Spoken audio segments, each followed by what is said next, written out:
Ketika saya masih kanak-kanak, sangat indah saya lihat alam ini.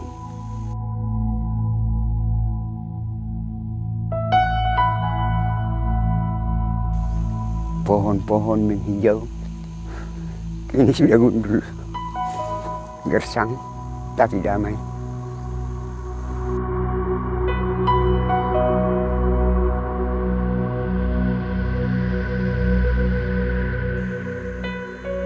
Kalau populasi masyarakat biasa-biasa saja,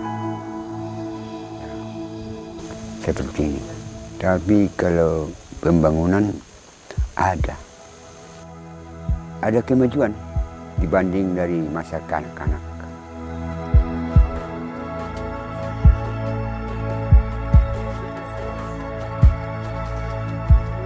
Kebetulan saya itu kan mengambil istri dari daerah sini, dari kampung ini. Jadi sebenarnya kalau dalam adat Batak bilang, sinodok hela lah saya. Kalau orang tua itu sebenarnya di tuk-tuknya tinggalnya. Saya tinggal di sini kurang lebih, ya itulah 16 tahun kurang lebih lah.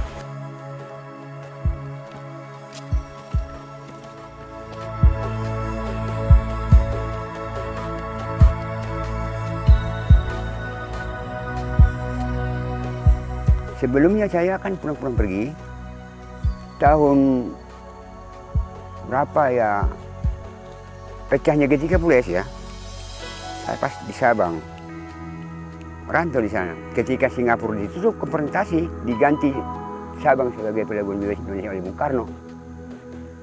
Ya, orang-orang perantau ke sana, pelabuhan bebas. Lalu nggak betah saya tinggal di sana karena situasi masa juga tak aman, saya pulang kampung. Ya, lalu saya menanam cengkeh. Ya, saya pesan dari Bogor. Itulah induk di Siporha ini. Bahkan untuk kecamatan Sidamani, Parapat, itu tua. Saya pesan dari Bogor, tanam.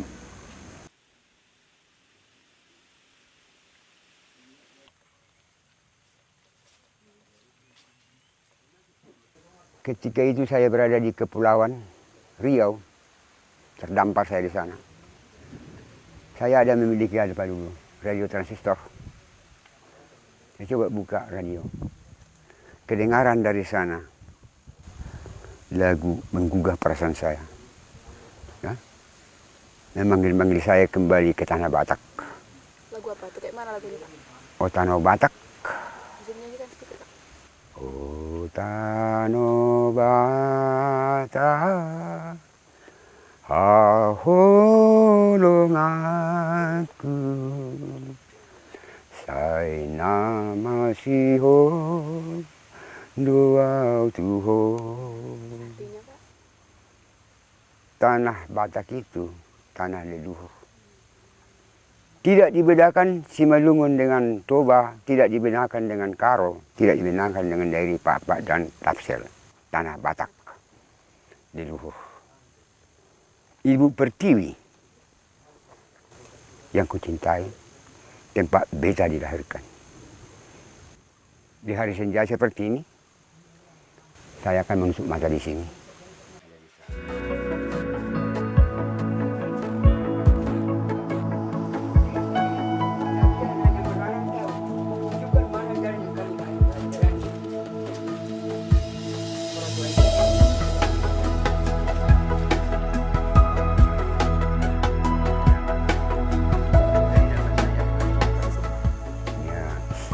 Dalam mata pencahariannya bertani, sebagian nelayan. Ini kan sekedar bertani lah. Dalam hubungan sosial ya tentang keagamaan di sini bisa dikatakan jarangnya ke gereja. Ya, tempat sholat pun tak ada. Jadi menggereja di hati.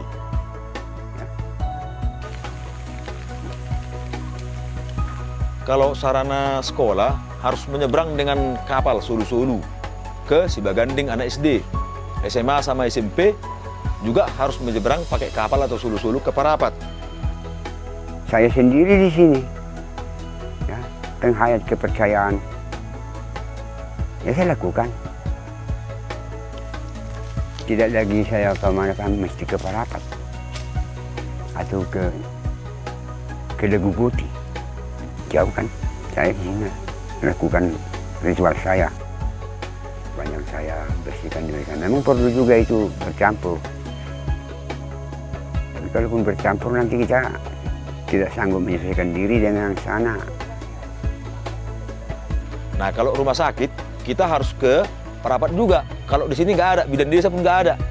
Tidak ada sama sekali.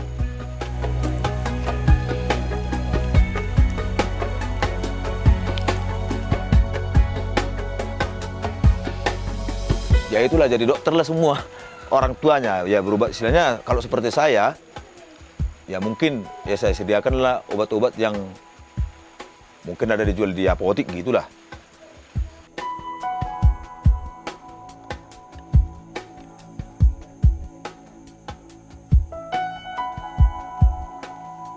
Kita memang harus beradaptasi atau berinteraksi lah dengan kawan-kawan di sini.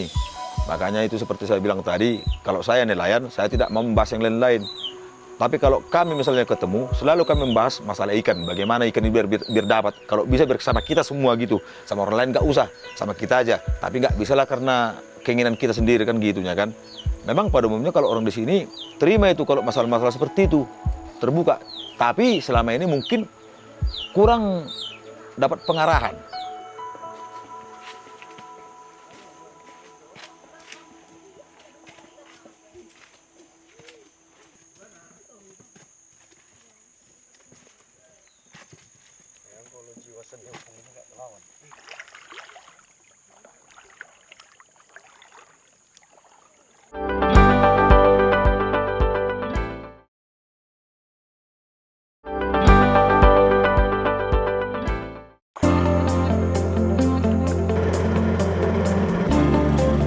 Ini masih kecil nih.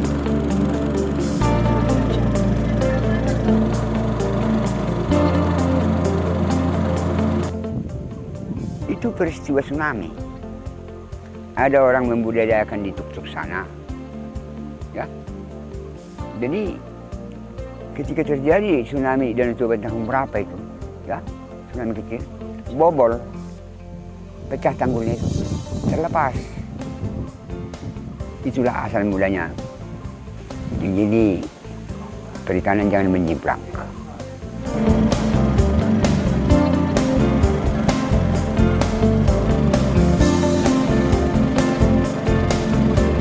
Jadi udang lobster ini memang sudah kurang lebih hampir mulai awalnya ini ada orang Korea, kalau nggak orang Jepang, dia punya keramba di Samosir, di dekat Holang-Holang sana, namanya Barbara atau mungkin Gordon itu.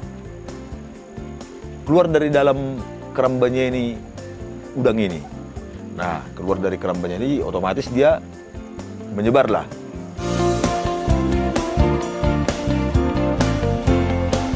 Yang kecil yang nggak layak, aturan dibuang di Tiga Raja, kita ambil deh ini.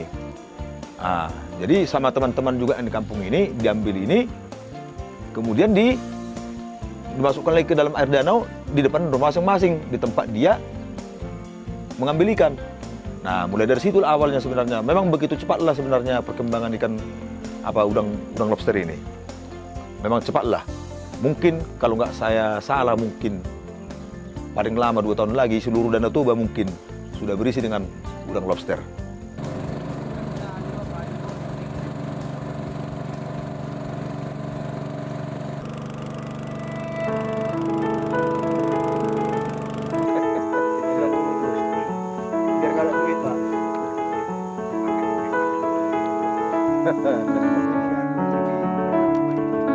Pasar ikan kami dari sini kan ke Tiga Raja. Kan namanya setiap hari Sabtu itu ada mereka di sana hadir untuk acara pekan. Ya sering kita jumpa sama beliau. Dia memperhatikan, saya juga saling memperhatikan. Ya. Terus artinya kita lihat, artinya jual beli ikan di sana, tentang lobster juga kita lihat, kita amati. Dan dari penglihatan kita belajar dari masyarakat itu. Ya, perhatikan, ada sampai jual-jual anak ikan sebegini, belum layak. Ya. Lalu kami ngomong sama beliau itu, coba kita coba budidaya. Kami beli dari pasar.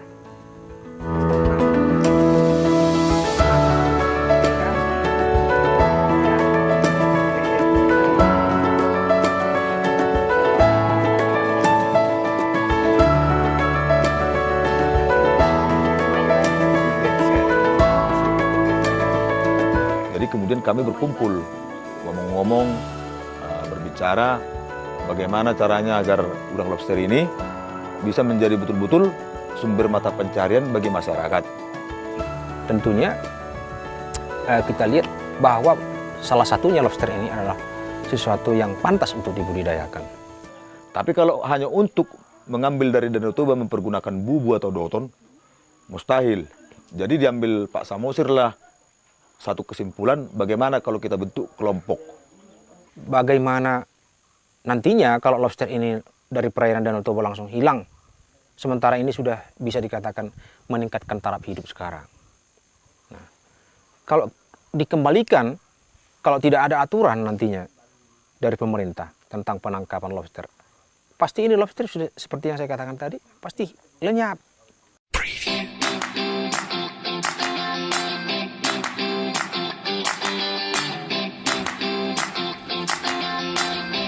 Karena kita itu kan mau ada namanya organisasi kita ganti, Gerakan Nelayan dan Tani Indonesia. Kita beranjak dari situ, kita kenalan sama masyarakat. Terus Ya mulai besar-besar datang dia sama saya. Sudah bisa kata pasang bulai perangkap-perangkapnya itu.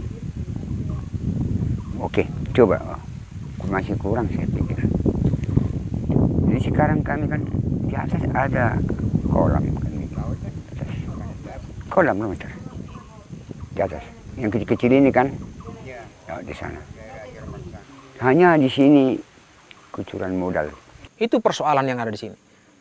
Kalau kita lihat secara jelas, ini alam kita ini sekarang. Tumbuhan apa yang ada di belakang kita ini sekarang? Kita nggak tahu jenis apa ini. Ada ini, semua macam-macam di sini kita lihat. Nah ini salah satu bukti bahwa keseriusan atau dikatakan profesi masyarakat di sini nggak jelas. Nah, dibantulah kita membuat seperti tempat pembesaran udang ini. Tapi pembesaran udang ini sebenarnya harus hati-hati. Karena apa? Udang ini sebenarnya sensitif. Kalau dia digantung di net, itu pasti akan mati. Kalau nggak mati dia lari keluar. Nah, kalau bisa dia sebenarnya harusnya sampai di dasar lah netnya.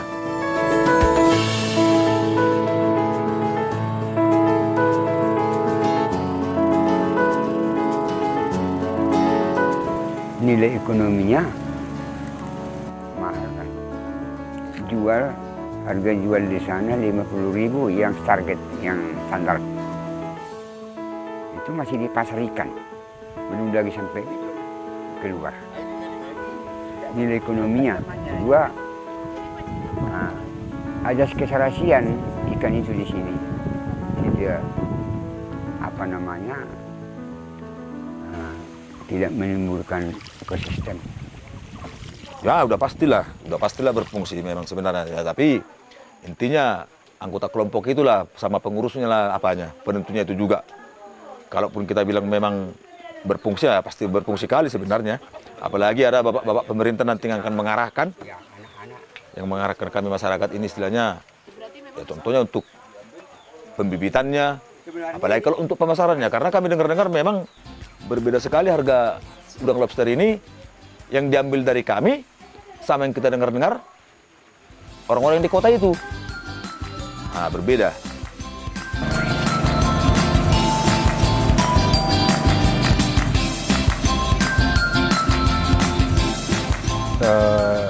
Di 4 bulan belakangan ini mereka sudah semakin artinya ada komunikasi, berinteraksi terus dengan kita.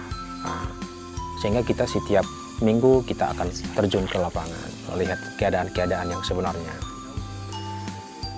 Kira-kira sampai di situ tentang awalnya kita bicara dengan mereka.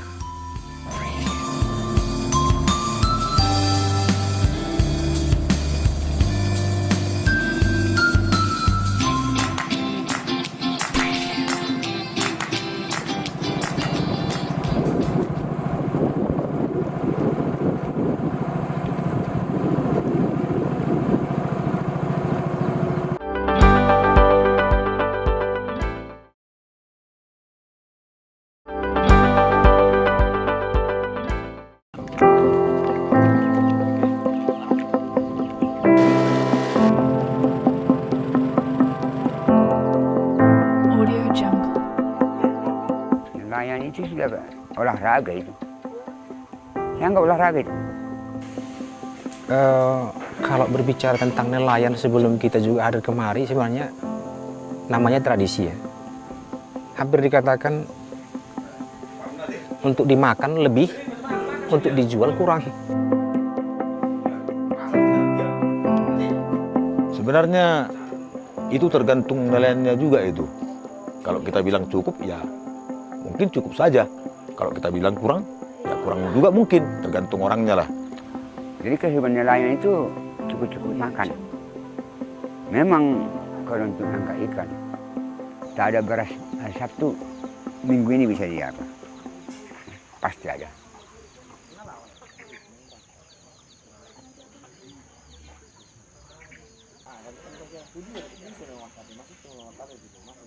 Ini kan dianggap olahraga oleh nelayan. Tapi kalau budidaya ini nanti, ya bagaimana itu memang profesi lah. Kira-kira gitu. Karena sepertinya ada motonya nelayan ini hampir dikatakan setengah nelayan, hampir setengah dikatakan petani. Jadi profesinya ombang-ambing.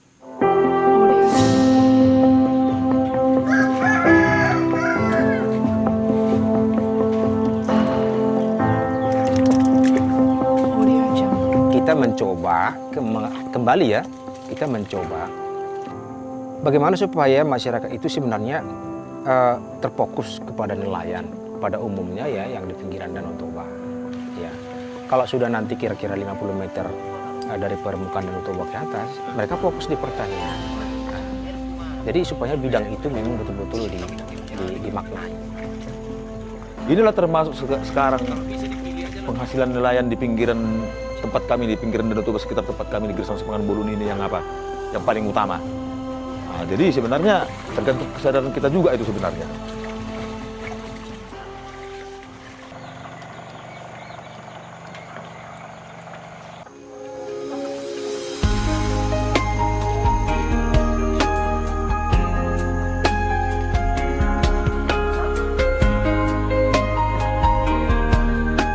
Sebenarnya kami sudah berpikir begini, kalau bisa jangan hanya untuk satu hari aja lah. Kalau bisa memang harus untuk bergenerasi lah. Seperti yang saya bilang tadi, anak saya pun saya tidak mau menjadi nelayan, tapi mungkin anak saya nggak bisa jadi nelayan, yang lain mungkin bisa jadi nelayan. Kalau bisa ya kesadaran yang paling utama. Kita jagalah danau kita ini kalau bisa memang sebaik-baik mungkin. Biar ada dikenang sama yang muda-muda yang akan datang, yang duluan yang udah tua-tua lah, begitulah kira-kira. Dilestarikanlah Danau Toba kita itu.